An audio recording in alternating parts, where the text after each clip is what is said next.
stars who brought you RuPaul's Drag Race and $1 Million Listing. This is World of Wonders Wow Report. Things that make us go wow. Hi, hello. I'm Fenton Bailey, co-founder of World of Wonder. I'm here with Tom Campbell, our creative director. Hello, hello, hello. Hello. How are you? Good, thank you. Good. And James St. James. Well, that didn't sound very excited. You didn't sound very excited. Literary sensation. Well, in that case. Editor of the Wow Report. So, you know the drill. We count down the top 10 things that make us go, wow. But this week, we are concentrating on one thing. We are concentrating on the 75 albums every gay man needs to own. Now, of course, we're not counting down 75. Oh, I was going to really lean back and get comfortable. That really makes you How go, long wow. have you got? Right? But James, you compiled this amazing list of essential for gay essentials, which is a Go, yeah, Tom. well, it was one of those things where it was the millennials don't know Judy at Carnegie Hall. They don't know a lot of the essential stuff, like Liza with a Z, right? The Bette Midler. What was the big Bette Midler album? What was that one? The Divine Miss M. Divine Miss M. You know, these things that have sort of seeped into gay culture over the course of 30, 40 years that every gay man should know. So a lot of this list is pre-1990s. Let's make it sound hip. Let's make it sound like this is more of a trip down a vinyl lane, right? This is if you go to Amoeba or one of the record stores that sell vinyl, these might be albums that you look for. Exactly. And they're things that just have sort of a gay sensibility to them. They aren't gay artists. Right. They're things that have made us gay over the years. And you can check out the full 75 they're ranked in order from number 1 down to number 75. You can check them out on the Wow Report, worldofwonder.net. You're more than welcome to go onto Facebook and argue with me about some things. Because I didn't include the Pet Shop Boys. How dare you? Yes, I didn't include the Pop-Tarts. The Pop-Tarts. Oh, dear. Okay, so we picked 10, right? Yeah. Okay, Yes. so let's count down our favorite top 10 of the top 75.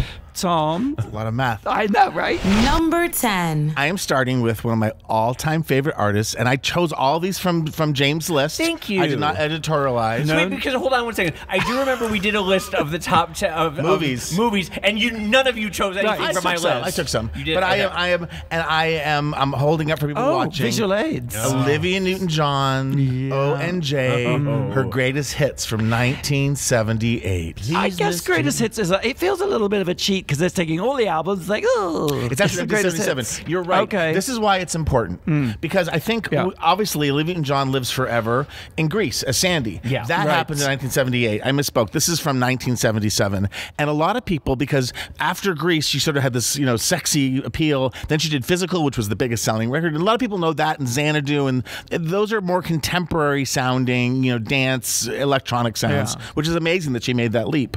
But she was and started off as in America a country artist, and this her greatest hits. And by the way, I was a cheap little kid. This is an album that I got for Christmas, and I didn't want 2 hits and filler. I wanted hit after hit after hit. Yes. And Olivia Newton-John's greatest hits is amazing. It actually, the only filler it has, If Not For You by Bob Dylan. If not for you. Yes. Because, Olivia started in anything. I think she was born in England, but she was raised in Australia, and she started her career before we knew about her in England, working with Cliff Richard, who she would later do a song with, but she was like on his TV show, like a variety show. Yeah. Good Lord. And then she did a If Not For You, and she was just so it was kind of like folksy, right? Folk song. And then she did a song called Let Me Be There. And it's the first single of hers I ever bought. It's on the album. It's your first vinyl, losing your vinyl virginity? Yes. And I used to think that Olivia Newton was the girl and John was the low voice. Because it's like, let me be there.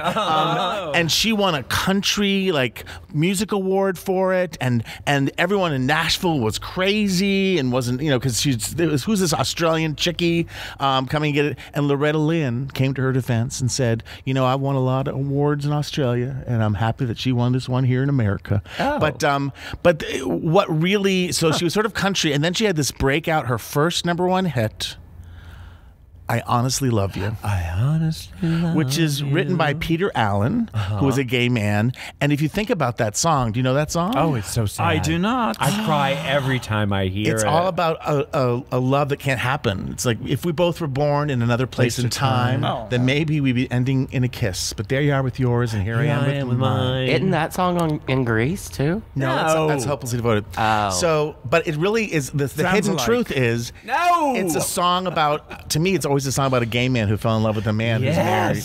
And I love you. I honestly love you. And Olivia had this ability. She was part of the this is early 70s when irony hadn't seeped into every. When irony hadn't ruined everything. Yes. No, it's true because she was so honest, and she was so straightforward. And at one point, sappy and corny. She would say, "I love you," and she's looking at the camera. She goes, "I love you. I honestly love," like you believe that she's talking to you. But it's like corny as hell. A million and yet stalkers it's so beautiful. were born that day. She goes on to do "Have You Never Been Mellow?" Have you never been mellow? Another number one. And then I'm ruining And then this. she started becoming an adult contemporary artist. So she got softer and softer. Music got rockier and rockier, a little more disco.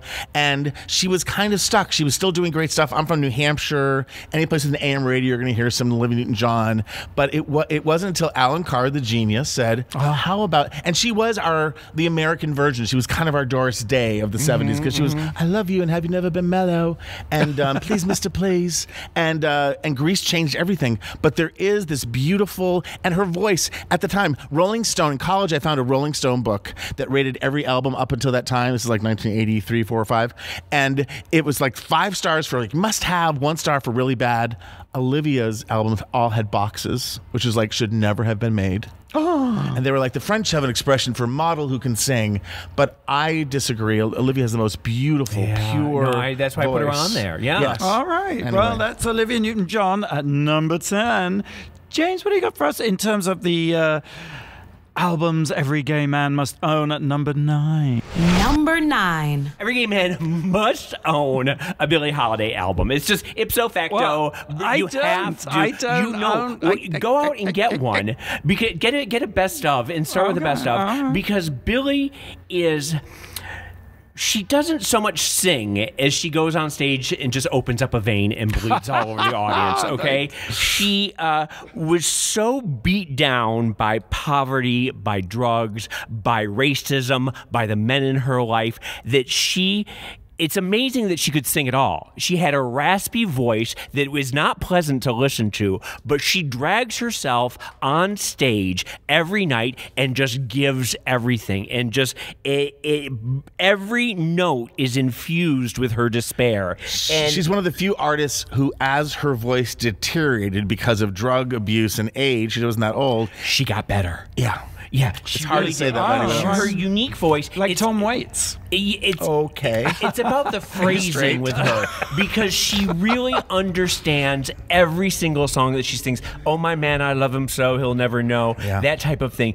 I'm going to go off on a little tangent here because because when Whitney Houston came out with her last album, okay, I went to the listening party at the Beverly Hills Hotel. Yes. And she was there.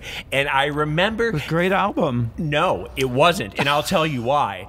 Because this is after Whitney had gone through all the drug addiction and the pain and the divorce, and her life she was nearing the end of her life, nearing the end of her career. She couldn't reach the notes anymore. Her voice was raspy. And I remember sitting there thinking, if she puts this in the album, if she puts everything she's just been through in her album, like Billie Holiday, if she does, oh my man, I love him so. If she does Strange Fruit.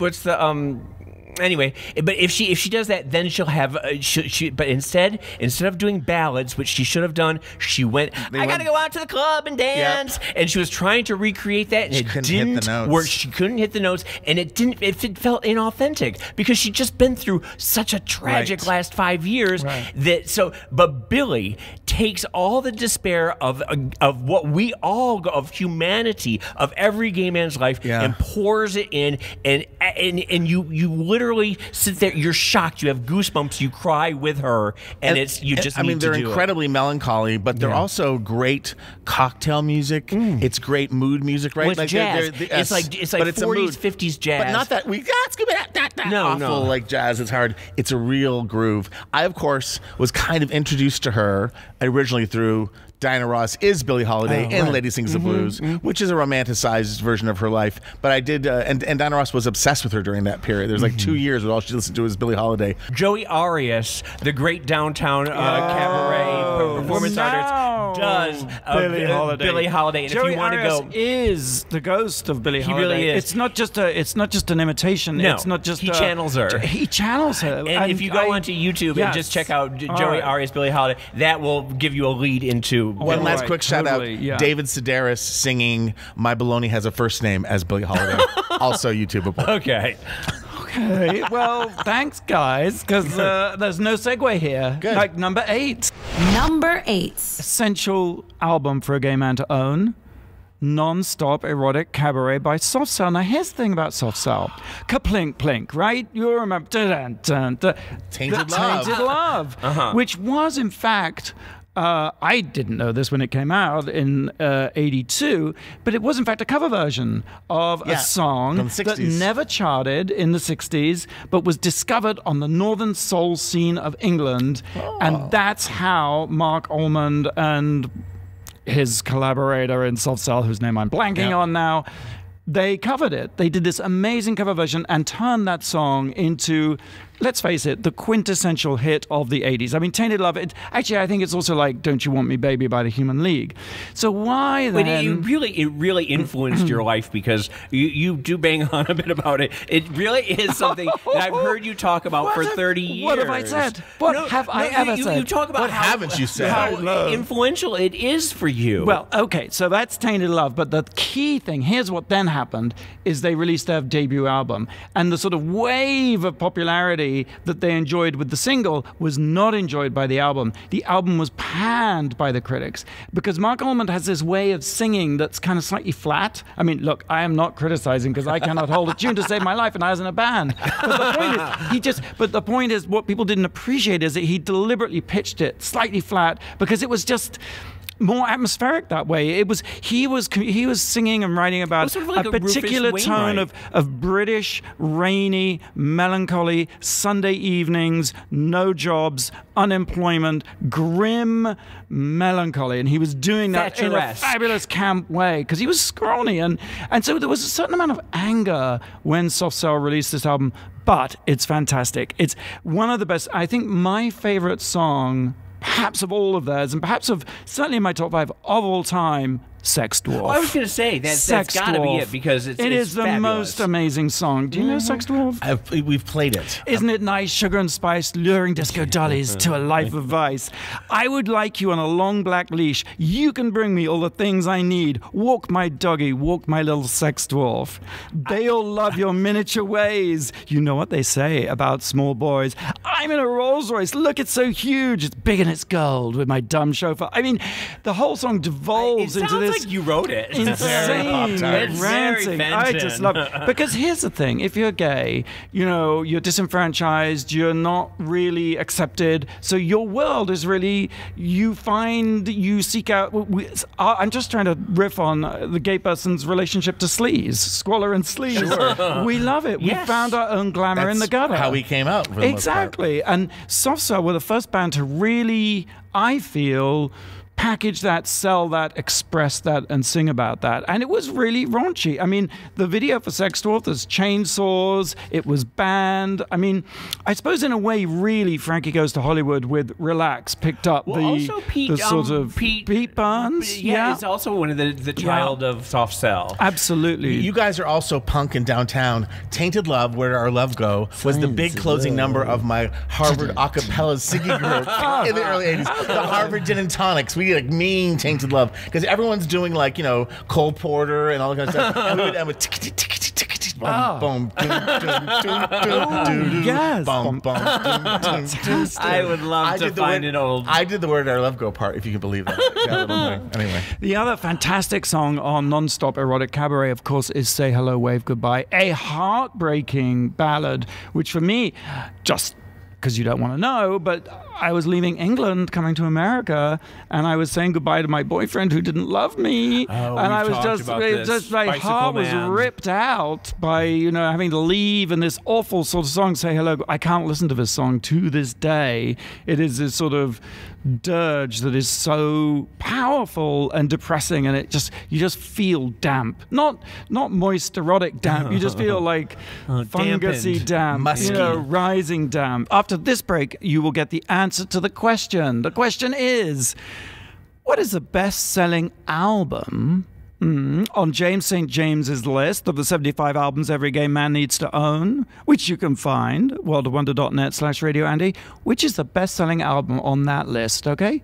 We'll be right back after the break. You're listening to the Wow Report on Radio Andy, SiriusXM. You're listening to World of Wonders Wow Report. Things that make us go wow. Welcome back to the Wow Report. This week we're counting down the top 10 gay essential albums of all time. And it's based on a list of 75 from the Wow Report. Yes, yes, that James St. James came up with. All right, because I want to say it's the top 10 things that make us go, hey girl, hey. You could do that. Yeah.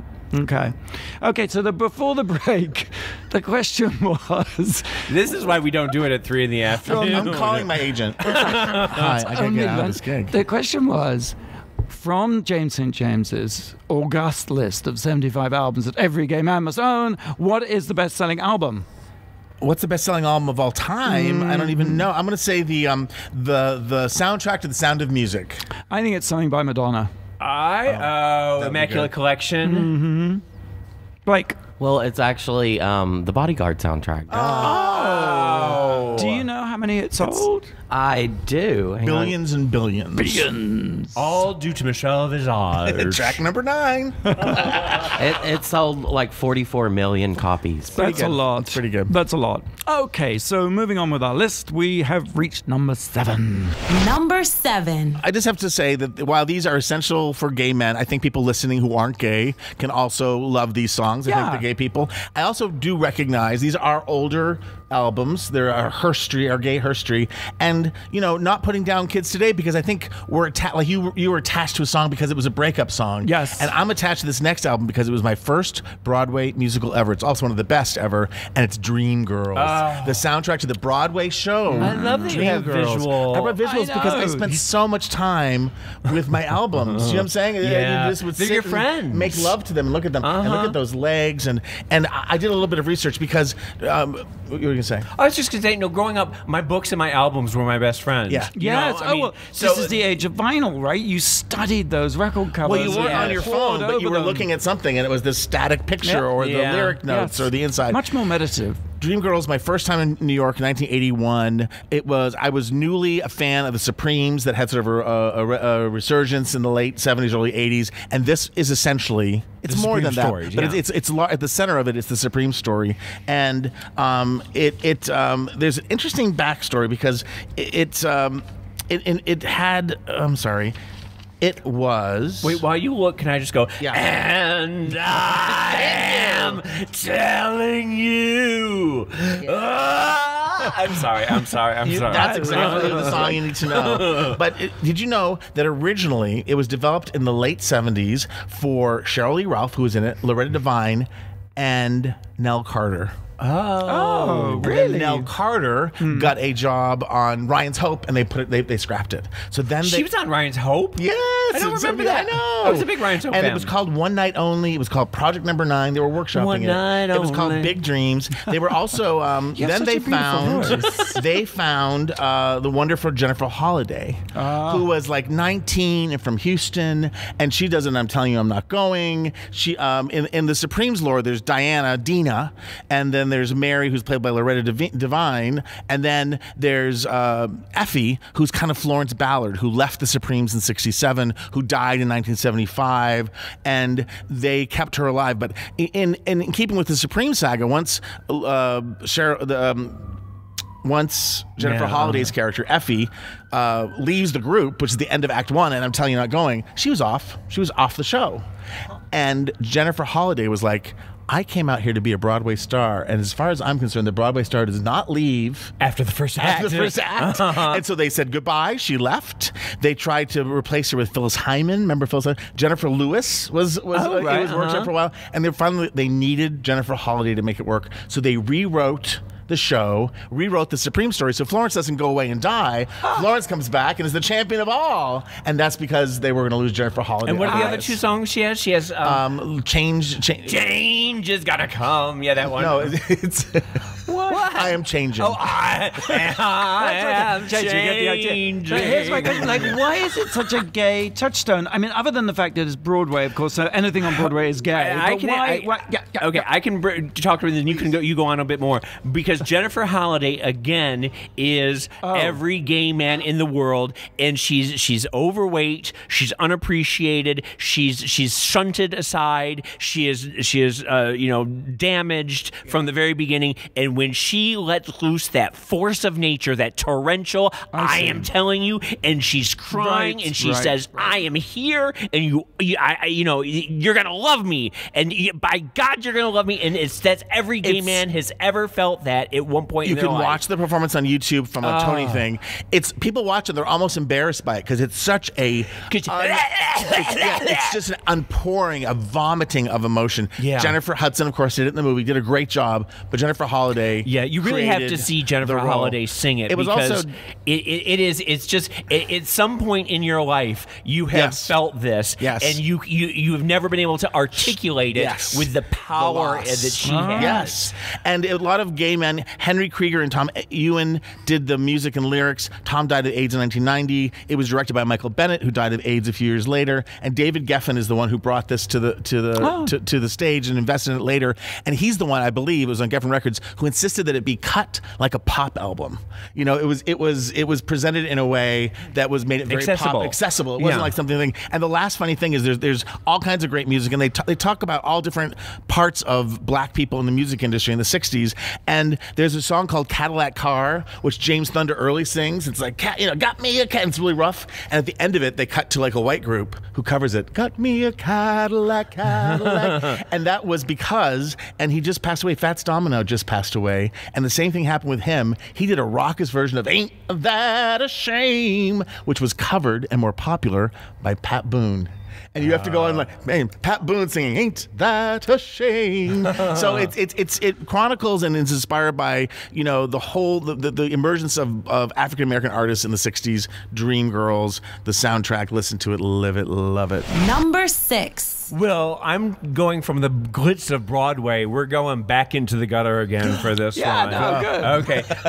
I chose The Velvet Underground and Nico, which was an album from 1967. Verve Records put out. It was produced by Andy Warhol. It was part of Andy Warhol's Exploding Plastic Inevitable multimedia tour that he toured around with. It started on 7th. Started at the Dome on St. Mark's Place. On St. Mark's Place, yes. And it was basically Lou Reed, The Velvet Underground on stage. Gerald Malanga had a whip. Yes. They were all in leather. There was lava lights being projected onto the screen. There was crazy things, and it was. Tell us a little bit. Go. Well, you know how it all began because someone came to Warhol and said, "We want you to host an evening at a nightclub," and Warhol was like, "Well, what's the point of that?" And Morrissey said, "Let's find a band," and they went out, and the first band they saw was the Velvet Underground, and they signed the Velvet Underground. The factory signed the Velvet Underground, and then they were like, "Well, let's take some of these movies we're making and project those," and that's how the Exploding Plastic Inevitable. There was a lot of things going on at the same time. Right, it was a way to monetize the Warhol brand. Right. So this is the album that they put out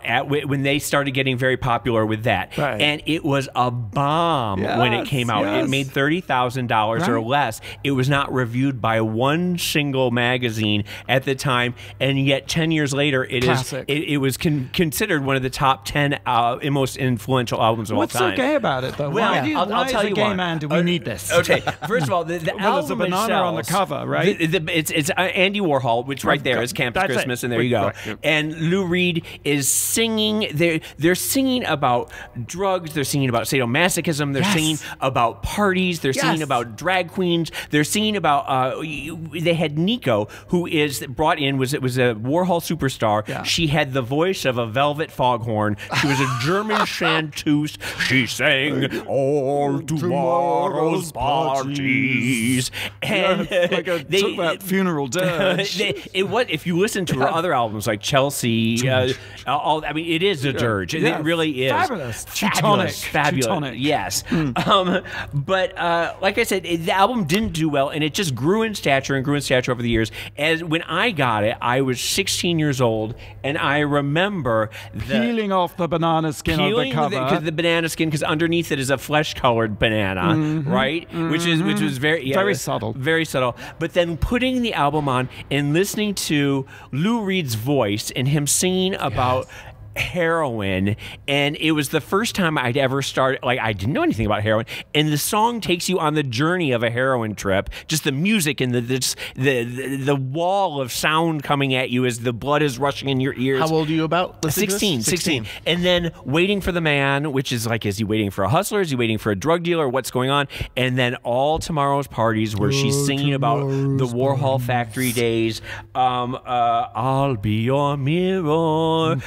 All these songs that she had. Femme Fatale, remember Femme Fatale? Sunday Morning. They're all just songs that really woke up something in me. They took away a childhood innocence, and I was like a little more adult after listening to it. You peeled your banana. I peeled my banana, and it was when I realized that I needed to go find my tribe and be with people like this. There is one Velvet Underground story I have to share, which was in January '66, Andy Warhol was invited to speak at the annual banquet of the New York Society for Clinical Psychiatry. So he thought it would be a good idea to have the Velvet Underground perform. This is a black tie event, and out come the Velvet Underground, and they made a lot of noise. I mean, it was, Paul Morrissey said it was hideous screeching. Yeah. And so all the psychiatrists are there. It was John Cale, recoiling in horror at this thing. And then, to that even worse, a camera crew came out and rushed around asking the psychiatrist, what do they think? And they were like, do you eat out your wife? And like, is his penis big enough? And they like completely scandalized this august gathering of psychiatrists who were embarrassed. And they're like, why are you getting embarrassed? You're a psychiatrist. You're not supposed to be embarrassed. And the psychiatrist complained. He said it was a short-lived torture of cacophony. It seemed like a whole prison ward escaped. So that's pretty wild. But it's just it's part of your sexual awakening to listen to music like this, and it's songs like Venus and Furs, things like that. Like, I didn't know about S&M until then. I didn't, and just looking at pictures of Lou Reed and his leather pants. Do you know where their name comes from? No, what? It comes from a paperback book, contemporary mass market paperback book about sexual subculture. There you go. Yeah, all about paraphilia and things of that nature. Oh, and by the way, I got to ask you this. Do you know who said she saw them on the West Coast? That was their first performance, and she said it will replace nothing except perhaps suicide. Elizabeth Taylor. Talking of Velvet Underground. Sure. Oh, that's funny. Number 5. So, James, for number 5, The Slider by T-Rex. Oh, that's you. Yes. I mean, I was so happy to see that a Mark Bolan T-Rex album had made it onto the list. The Slider. I'm not sure The Slider is his best album, but it has those two amazing hits. That's Telegram why I chose Sam and Metal Guru. Just fantastic.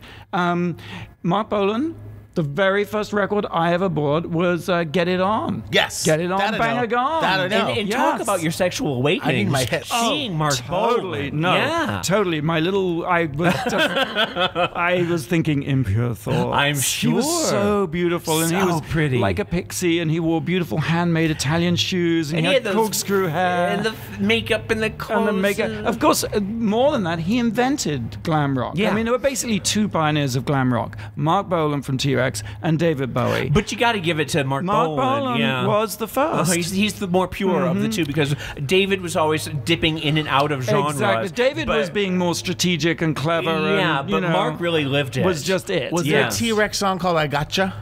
I gotcha. No. Thought you sung past me, didn't you? Oh. No? He had, his first breakout thing was Get It On. Hot Love was his, such a great song. See, now these are, hold on, these are things that I think were played on the radio in England, but weren't played on the radio in America. Not New Hampshire. 20th Century Boy. No, 20th Century Boy was played in clubs, and we knew it growing up, but Get It On, Bang a Gong was the only song ever that That's correct. that came up with And here in LA. Fenton is like reading Wikipedia because Wikipedia sometimes says a lot of UK information. It's like it was number one for several weeks. It's like Fenton, no, but you have this other side of the pond perspective of stuff. You It's have a fascinating. completely different perspective. Yeah, I totally do, because when I came to America, none of the hits I recognized. I was like, what is this rubbish? It's obsessed with Mark Bolan and T-Rex. And the good thing, my brother was very cool, 10 years older than me, and introduced me to all sorts of things, like Velvet Underground, actually. But T-Rex was beneath him, but it was the first thing I discovered for myself, and I loved it. And he was just we were called teeny boppers because we were sort of so young and impressionable. We fell for that glam rock. Here's an interesting thing about Mark Bolan, completely not really gay. He wasn't gay, by the way. In fact, his girlfriend for the longest time was Gloria Jones. Who was Gloria Jones? Well, she's still alive, actually, so I shouldn't say who was she, but she recorded the original version of Tainted Love. Oh. Yes. It all gets wrapped up in a bow. Not only that, she also killed Mark Bolan. What? Because she was his girlfriend, and she was driving the Mini when they went off the road and went into a tree. Oh. Just 30 years old. He was only 30 years old. But what's ultra spooky is that his last album, which came out just a few months before he died, was Dandy in the Underworld. That was the single. And the lyrics are, listen to this. At 18, exiled he was to the deserted kingdoms of a mythical Oz. Distraction he wanted, to destruction he fell. Now he forever stalks the ancient mansions of hell. Now his lovers have left him and his youth ill spent. He cries in the dungeons and tries to repent. But change is a monster, and changing is hard. But he'll freeze away his summers in his underground yard. Wow. Isn't that spooky? Bang a gong. Get it on. Okay, we have to take a break. Blake, have you got a question for us to test our minds? I do. Well, let's have it. Madonna's the best-selling female artist of all time. Okay. All right.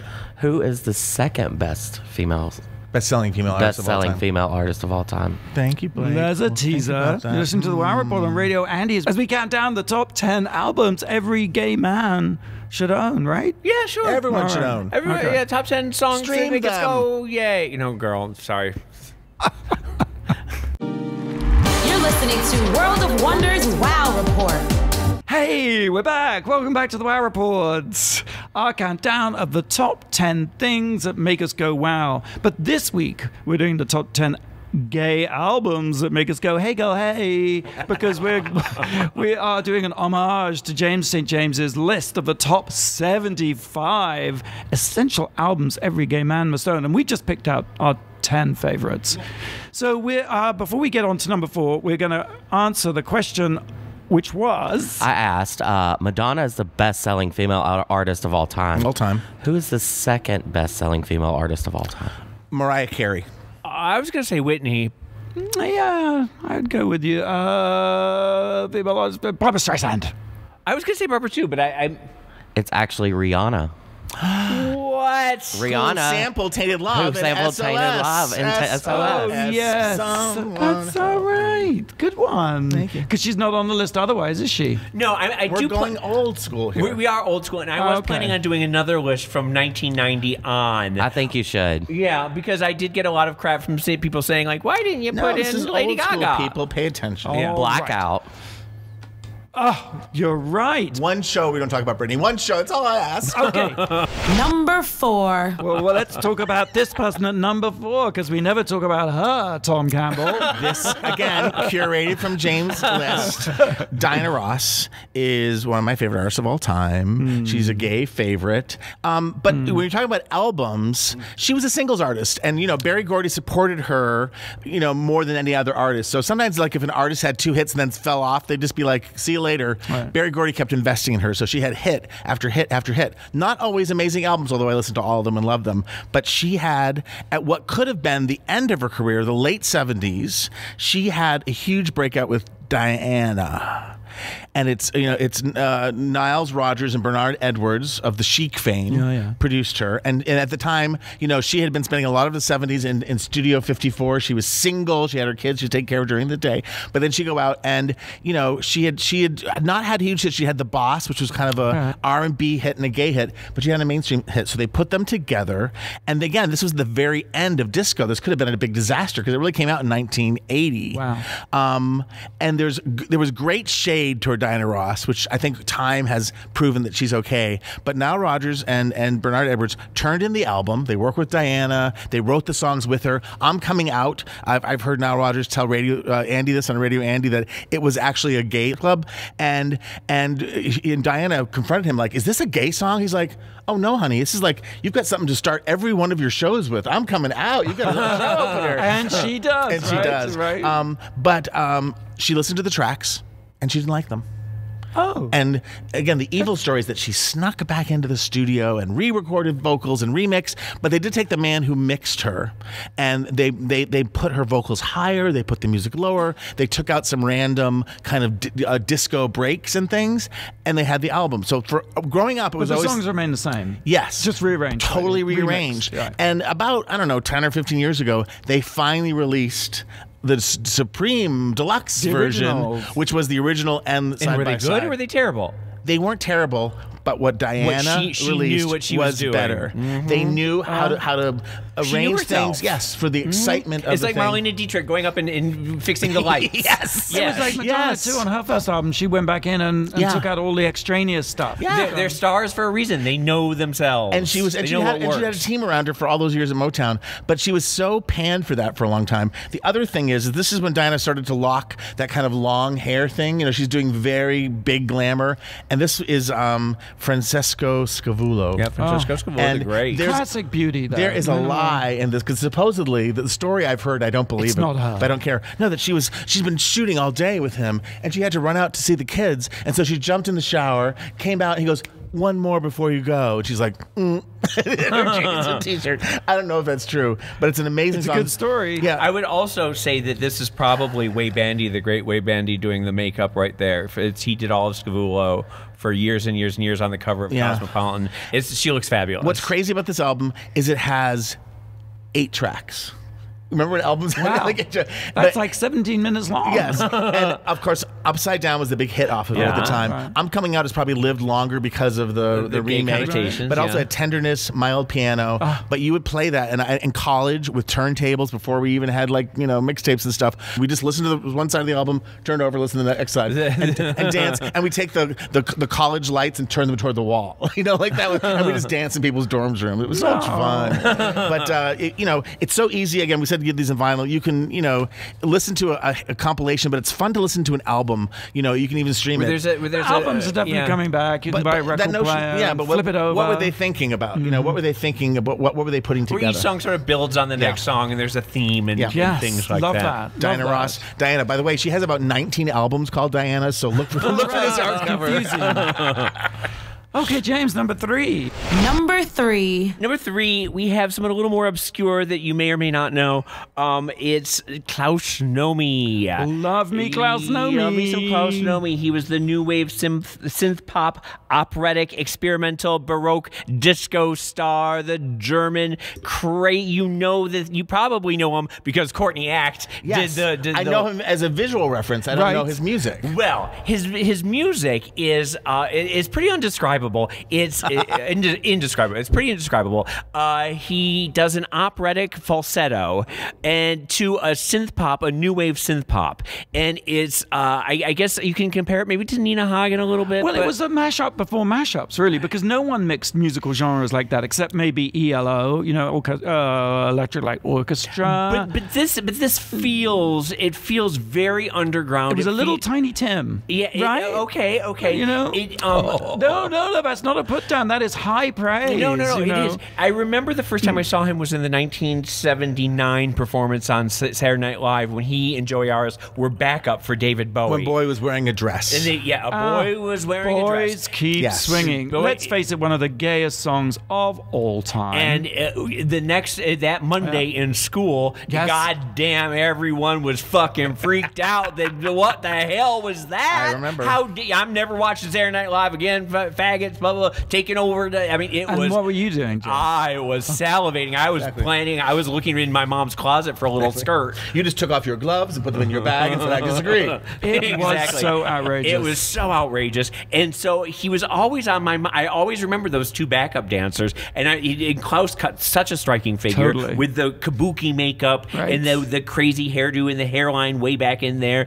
And it was a little punk, wasn't it? The sort of the spiky hair. It was like sort of clownish too. He was like a clown from outer space type was the visual. He had a fabulous logo too. It wasn't until like 3 years later when I was at the local record store and they had a section for new wave and alternative weirdos. Yeah, but they didn't call it alternative. It was just sort of like extra imports. Yes, and I was imports, and I was there and I found an import from England that he had done, and it had lightning strikes. Lightning striking again. Total Eclipse, right? Total Eclipse.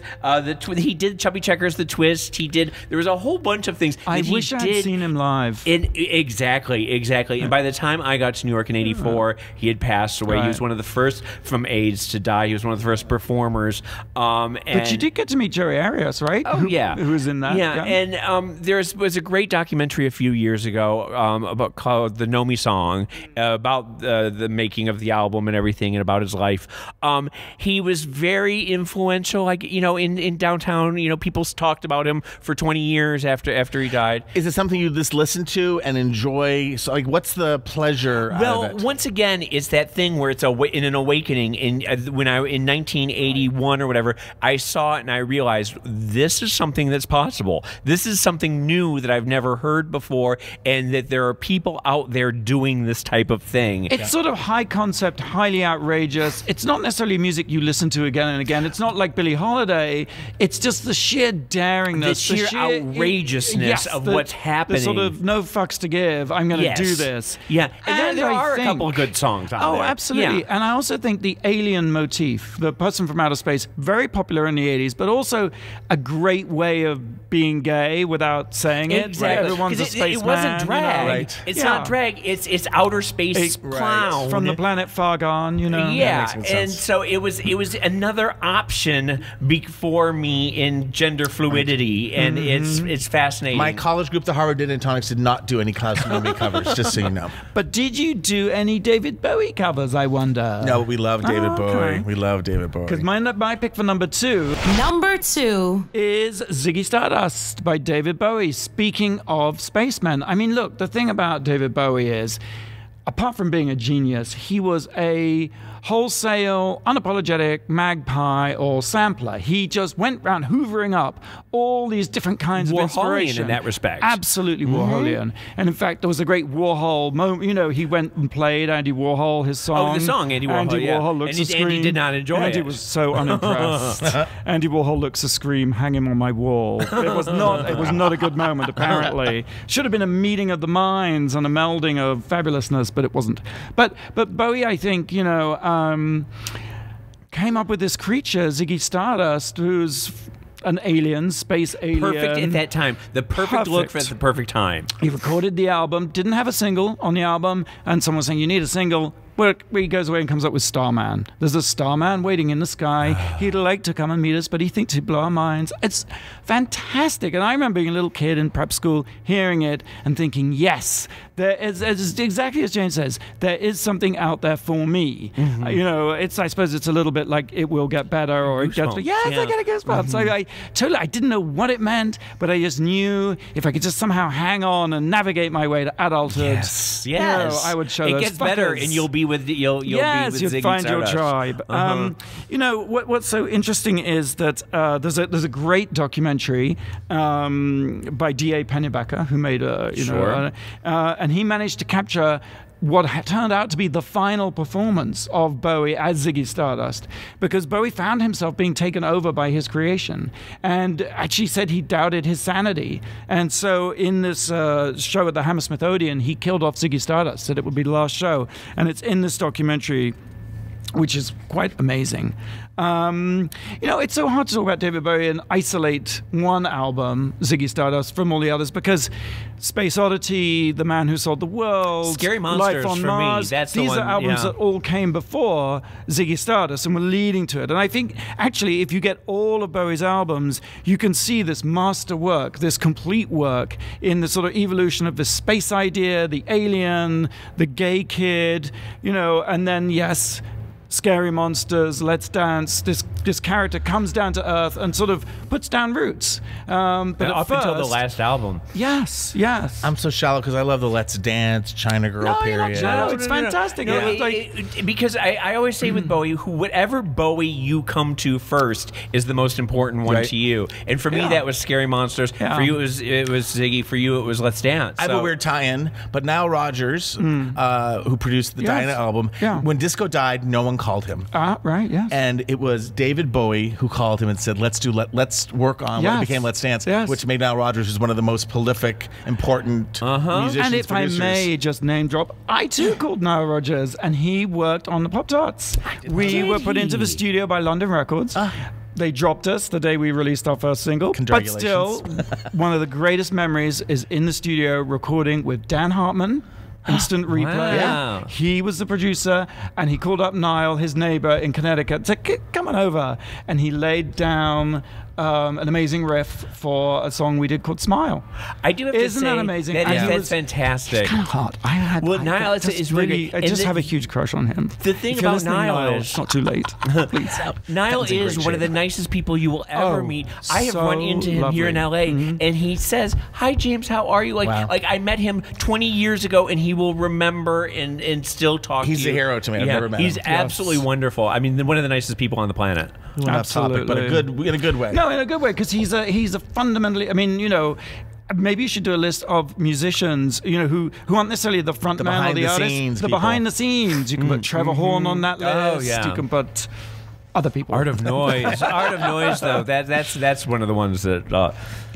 I could go on about David Bowie forever, so I think I'll just say let's take a break, and we'll come back with the top 10, the number one album, if you're gay, that you must own. You don't have to be gay, but it helps, right? It does help. Yeah. So Wow Report on Radio Andy, SiriusXM. You're listening to World of Wonders Wow Report. Things that make us go wow. He'll turn up. Oh, back there. Tomorrow he will turn up. There's just no let up. The live long night and day. Ever since this world began, there's nothing sadder than a one-man woman looking for the man that got away. One of the saddest songs in history. The man that got away. You can record. You know the song. It's about the Bicycle Man. I didn't want to interrupt that beautiful performance. Welcome back, everyone. We just in the break, we just heard a very moving a cappella rendition out of key. by Tom and James. I tell you, you missed your calling, both of you. Well, you I think we know what number one is now. You could be a fabulous you can be part duo. of. You can be part of my one-woman show. I'll drag you out at the end, and we'll do this as the. We've been counting down the top 10 essential albums that every gay man should own. Yes. And we've been getting gayer and gayer as we've been listing them. As if such a thing were possible. So what is the number one? Number one. It was decided during the break. And listen, we can all throw in the ones that are, this is 75. Yeah. But James and I were just overcome with our version of Judy Garland's The Man That Got Away. It was amazing. Which makes us think of what is on number one on James's list, which is Judy at Carnegie Hall. And Why? Why? Okay, Okay, I'm going to go How first, long then have we- you're going to go first, because we got another 35 minutes before we do this. Judy, at this point in her career, Yes. was pretty much of a has-been. She couldn't be counted on to show up for her gigs. She bloated up. She gained weight. The voice is gone. Tried to commit suicide. Yes, and people didn't want to book her because she was unreliable. She wouldn't show up for gigs. And in this moment in her career, it was do or die. 62? 62. She gets on stage and something clicks. And she's the old Judy again. She is a force of nature. I've always tried not to be a Judy Garland fan because I thought it was too gay growing up. Right. But I am the biggest Judy Garland fan, and we all are. Yeah. And the first time I listened to this album, it was on CD. I was listening to it like the unabridged version on the way to Palm Springs, and you can hear the audience like rustling around. They're nervous. Everyone is nervous as it's happening. And that she gets on stage, she opens her mouth, and she brings the motherfucking house down. Song after song after song. She's singing like she's drowning, and the notes are oxygen. Yes. She is reaching for it, okay? Nobody has ever held an audience in thrall like she did for this one performance in which she is singing to live. She's singing for life. This is the end of her life, and she's clinging on with everything she has. Judy's magic. That she is. Did she know they were making this into an album? Was that Probably. Probably. But that sounds jaded of me to say that. No, right? they recorded it. It could have gone very wrong. There was lots of times Judy Garland did not rise to the She occasion. didn't do it. But this is one of those things where nobody, not Beyonce, not Amy Winehouse, nobody has ever recreated what happened to that one night. And it had all of the pathos of her life and despair mixed with that she still had, unlike Whitney, and even unlike Blake, she still had the pipes. At the end of the breath, she could still belt it. She could still hit the note, but you never knew if she was going to. Yeah, and that's just it, because she's taking you on this ride, and is she going to hit that note? Is she? And then she hits it, and then you just erupt. Yes. Everybody just like she did it. Because you're wishing that she's going to be. You're hoping that she's going to do it. And the thing that amazes me listening to it is the sound of the crowd. Yes, the ecstasy. All I can imagine is there's a bunch of closeted queens in suits, a lot of Mad Men queens, Wally Coxes, right? Sitting there, and you're like, like you literally hear applause, but you hear like, you like hear gasps. Yes. And I'm gonna love you like nobody love you, come rain or come shine. You know, all those great arrangements. Wow. Yeah. From that performance, she was given the CBS show. That unfortunately, which is great to watch on YouTube too. We were going to list all the songs, all the shows, all the albums. But anyway, this is universally acknowledged as one of the greatest nights in show business history. I think we should leave it at that. Yeah, it's really that's something a to perfect number behold. So that's just 10 of our favorite albums from James St. James's amazing list of 75 essential albums for gay men or anyone really, just essential gay Buy them albums. on vinyl. Listen to the album when you stream and get the idea of the whole concept behind it. Okay, that's all we have time for today. This is a fun one, guys. Thank you. It was pretty good, yeah. I'm going to remix it and release it as a single. Hey, you can get tickets for RuPaul's Drag Con LA 2018 coming May 11th, 12th, and 13th. It's not that far away. Los Angeles Convention Center. Thanks for tuning into the Wow Report on radio and SiriusXM. You can listen anytime on the Sirius Radio app or watch anytime. And this was a good one to watch, actually. There's lots of waving around, and Tom has visual aids. Arms are flailing. On the YouTube. On the Wow YouTube. Report YouTube. That's the easy way to find it, right? Yes. Same time, same place next week. Until then, go out and do something that makes the world go. Wow. That was my junior.